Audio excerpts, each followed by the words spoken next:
So ఇప్పుడే మనకు మరొక బ్రేకింగ్ న్యూస్ అయితే వచ్చింది. 175కి 170 సీట్లు గెలిపే మన టార్గెట్, సీఎం జగన్ కీలక ప్రకటన.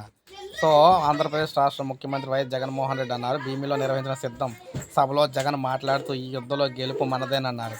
భీమిలో అటు సముద్రం ఇటు జనసాంద్రం కనిపిస్తుందన్నారు. మనం చేసే మంచి పనులే మనల్ని గెలిపిస్తాయన్నారు. ఇక్కడ ఉన్నది అభిమన్యుడు, అక్కడ అభిమన్యుడు కాదు అర్జునుడు అన్నారు.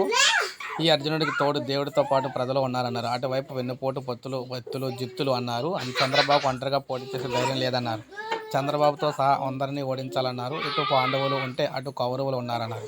ఈ యుద్ధంలో వైసీపీ గెలిపే లక్ష్యంగా చేసుకోవాలన్నారు. చంద్రబాబు ఒంటరిగా పోటీ చేసే ధైర్యం లేక పొత్తుల కోసం దత్తపుత్రులతో పాటు ఇతరుల కోసం వెంపర్లాడుతున్నారన్నారు. సో మేనిఫెస్టోను బైబిల్ భగవద్గీతగా భావిస్తున్నామన్నారు. గత పాలకులు మేనిఫెస్టోను చెత్తబుట్టలో వేశారన్నారు. 99% హామీలను అమలు చేసిన పార్టీ వైసీపీ అన్నారు. కొత్త హామీలతో గారడీ చేయాలని చంద్రబాబు చూస్తున్నారని, 170 స్థానాల్లో పోటీకి వాళ్ళకు అభ్యర్థులు కూడా లేరన్నారు.